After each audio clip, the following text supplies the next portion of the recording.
Prepárate para la celebración del Día de Resurrección. Lo más interesante de toda la celebración es lo que viene a continuación.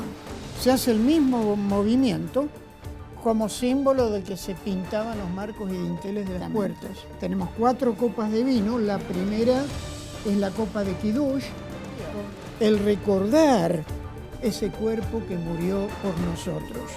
Una cosa judía. ¿Por qué que no se come levadura? Porque la palabra para levadura en hebreo es hametz, y hametz significa, entre otras cosas, lo que engaña, lo que aparenta, porque la levadura infla. Todo es posible.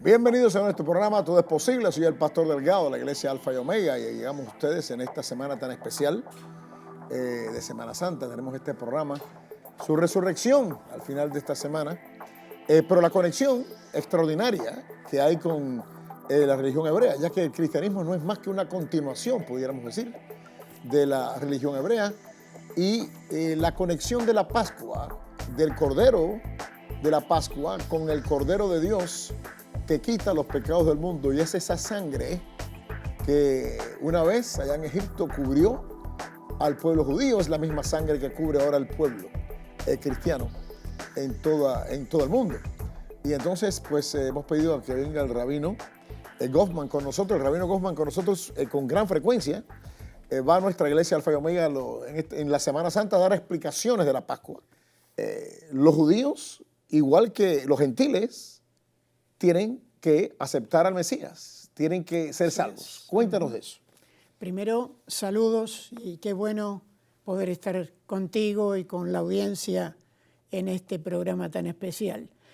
El tema es que no hay judío ni griego en cuanto a la salvación, porque tanto judío como gentil, para ser salvos, necesitamos poner nuestra fe en el Señor Yeshua, por su nombre hebreo. Ser marcado con la sangre.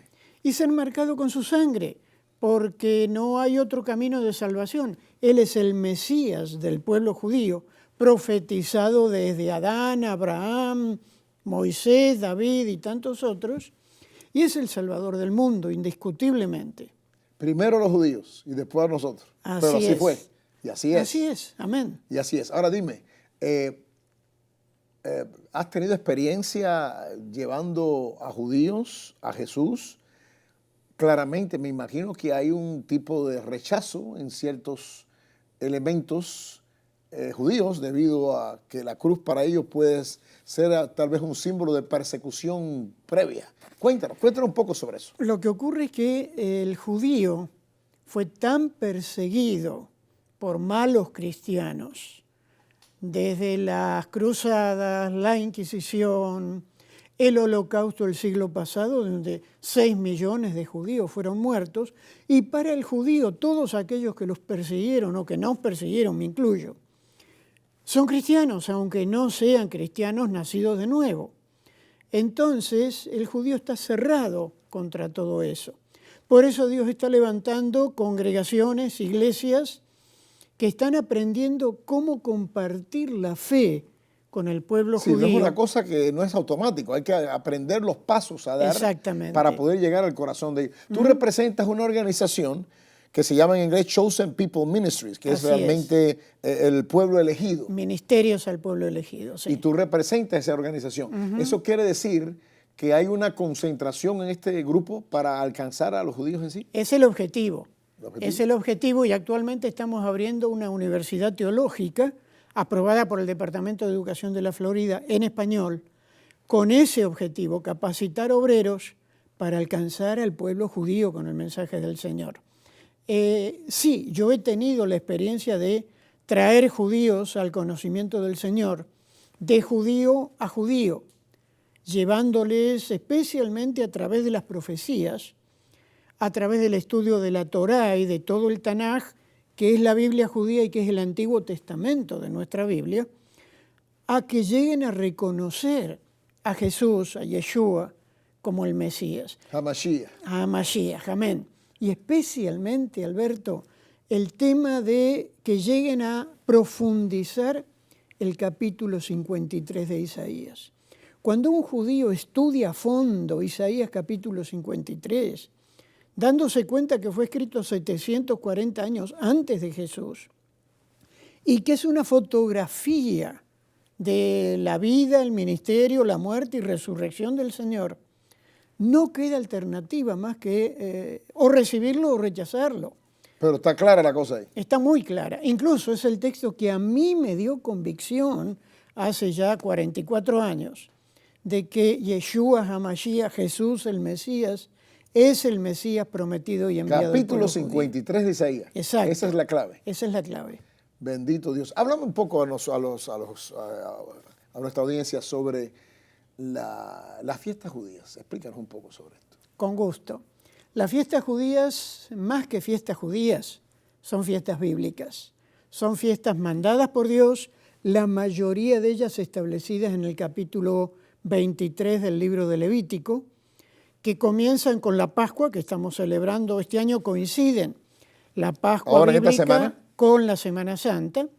50 días después de la Pascua viene la fiesta de Shavuot, por su nombre hebreo, Pentecostés. o Pentecostés, que es la fiesta de las primicias, la fiesta de las cosechas.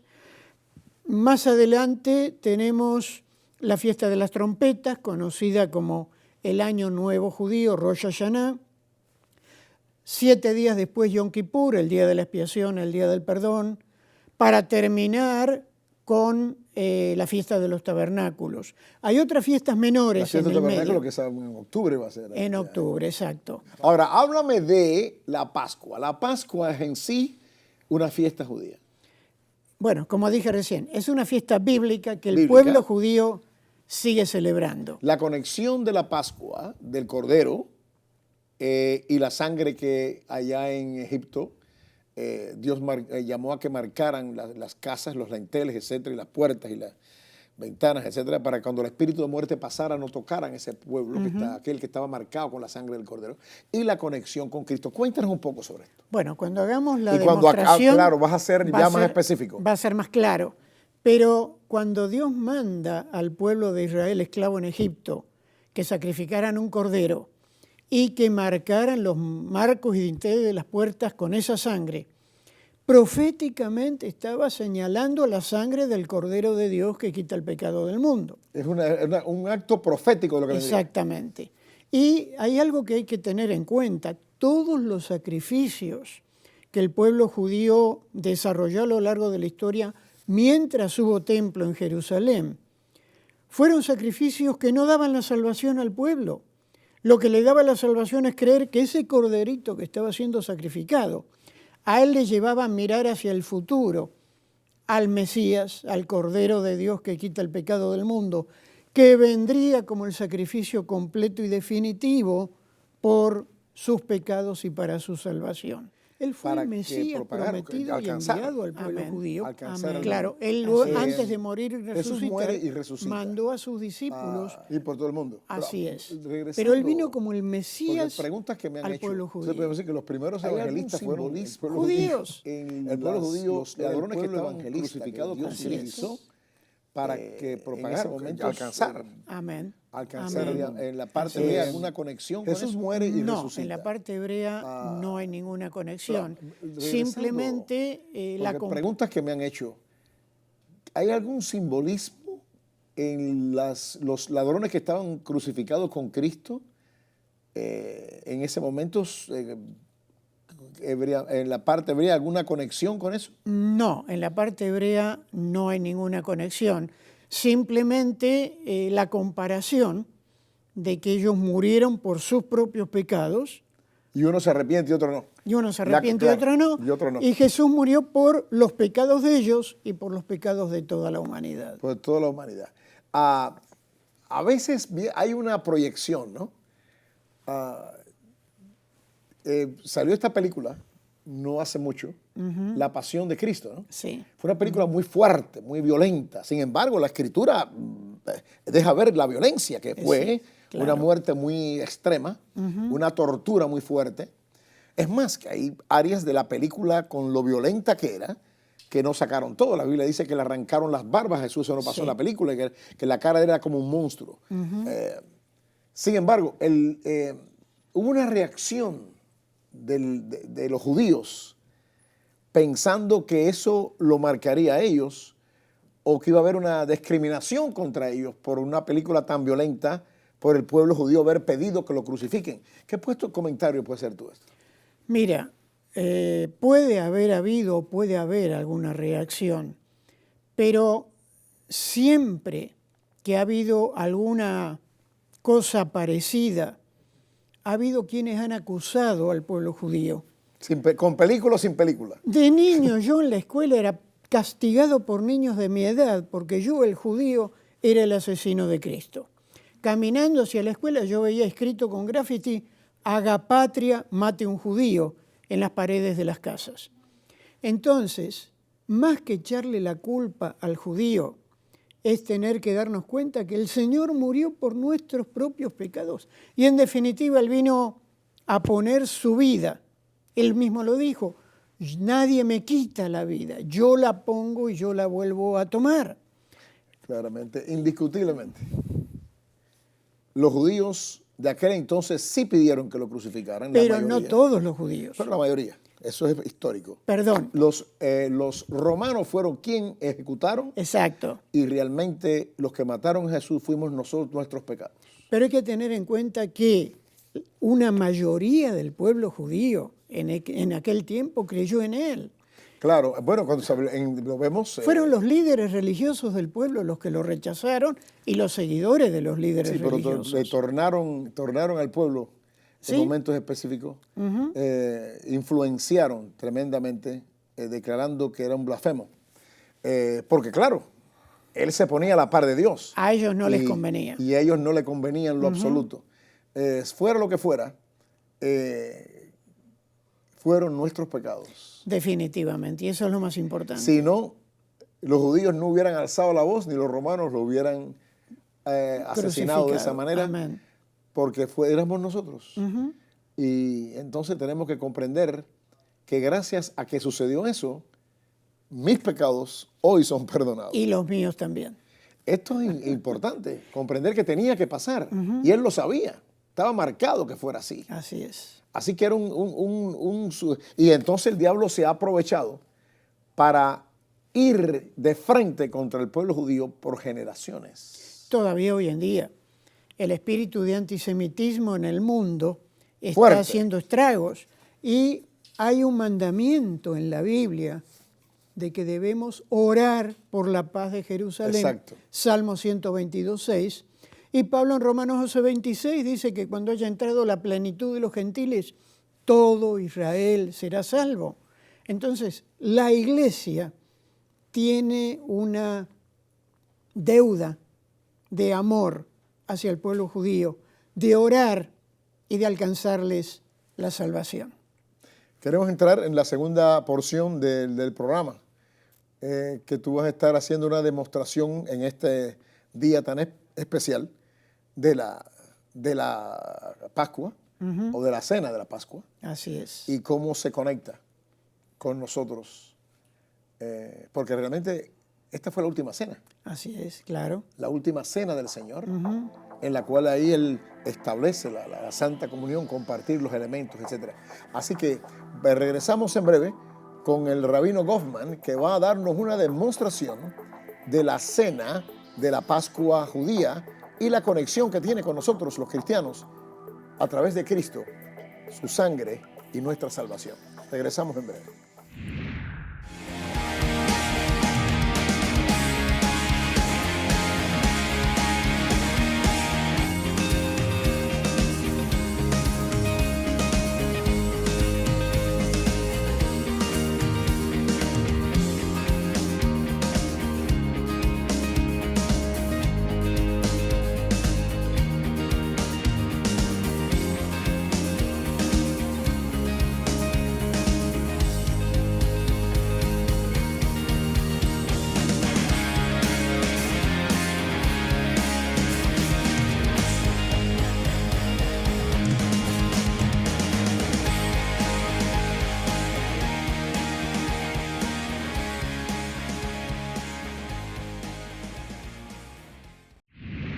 Bueno, estamos aquí ahora en nuestra segunda porción de este programa, Todo es Posible. Hoy estoy aquí con el rabino Goffman. La primera porción del programa nos comentó y nos explicó y aclaró ciertas cosas muy importantes. Pero ahora la segunda parte, creo que esto es imperativo que lo comprendamos y que la conozcamos.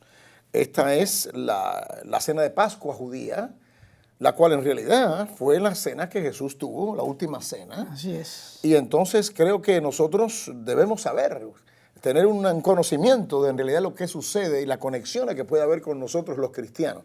Así que, rabino, cuéntenos. Por un lado, cuando Dios libera al pueblo de Israel, Éxodo capítulo 12, manda que sacrificaran un cordero y que con la sangre de ese cordero pintaran marcos y dinteles de las puertas para que el ángel de la muerte Passover, Pesaj, pase por alto esas casas. Y allí tenemos ya un aspecto profético. Hoy en día en el judaísmo no se come cordero, porque los corderos tenían que ser sacrificados en el templo, por lo que en cada plato, ¿Qué se come? Pollo, pescado, pero se tiene una pata de cordero asada, Como un símbolo. hueso, como símbolo de aquellos corderos. Cuando el pueblo de Israel llegó a la tierra prometida, se comenzó a desarrollar la Pascua, la celebración de la Pascua, tal cual como se celebra hoy día. Entonces, por un lado, tenemos las hierbas amargas con las que se hace, untándolas en vino, se hace el mismo movimiento como símbolo de que se pintaban los marcos y dinteles de las puertas. Allá en Egipto. En Egipto, pero hoy en día se hace lo mismo, recordando aquello. Tenemos cuatro Es un copas. símbolo de protección sobre el pueblo. Exactamente. Tenemos 4 copas de vino. La primera es la copa de Kiddush, con la que se pide la bendición. Kiddush significa santificación. Se pide la bendición de Dios sobre toda esa celebración. La segunda es la copa de las plagas, que recuerda las 10 plagas mandadas por Dios sobre Egipto. La tercera es la más importante y ya vamos a volver a ella, la copa de Teshuvá o la copa de arrepentimiento. Y la cuarta es la copa de acción de gracias con la que se da gracias por haber compartido toda esa cena. Hay un sobre de tela en la que tenemos 3 planchas. 3 compartimientos ahí. 3 compartimientos y 3 planchas de matzó o pan sin levadura. ¿Por qué? Porque Dios manda en esta fecha que no haya ni se coma levadura en ninguna casa judía. ¿Por qué que no se coma levadura? Porque la palabra para levadura en hebreo es hametz, y hametz significa, entre otras cosas, lo que engaña, lo que aparenta, porque la levadura infla, lo que contamina, lo que es símbolo de pecado. Claro. Entonces Dios quiere enseñar. Eso no quiere decir que los judíos no coman eso. Quiere decir que en esta semana no echan levadura con una conexión con la contaminación. Exacto. Etcétera. Y limpian la casa el día previo, limpian la casa de toda levadura. De toda levadura. Esto se celebra una vez por año, en la fecha establecida, que es el 14 del mes de Nisan en el calendario hebreo, que cae por lo general cerca de la Semana Santa, marzo o abril. En este año coinciden exactamente en la misma semana. Una cosa importante, se habla de la última cena del Señor. ¿Por qué se menciona la última cena del Señor? Porque Él en sus 33 años de vida celebró esta Pascua cada año. Cada año. Pero esa última fue la más importante porque fue momentos antes de ir a morir por los pecados del pueblo en la cruz, y porque es en la que dejó establecido un tipo de pan como recordatorio de su cuerpo y una copa como recordatorio de su sangre. Se come. Primero, no, ok. Se come. Se come primero. Antes de comer, gracias por recordármelo.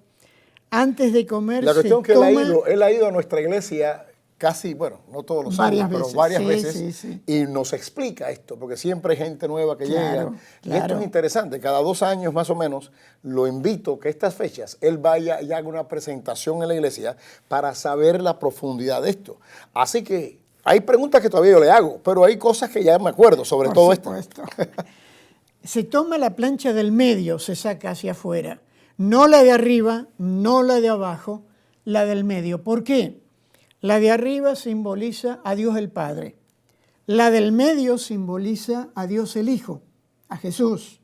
La de abajo simboliza a Dios el Espíritu Santo. Se quita la del medio, se parte al medio y una mitad es mandada a esconder. Se le da a un niño que la esconda, la otra mitad se vuelve a su lugar y se come. Se come pescado, se come pollo. Lo más interesante de toda la celebración, por lo menos para nosotros como judíos creyentes en el Señor y para el pueblo cristiano, es lo que viene a continuación.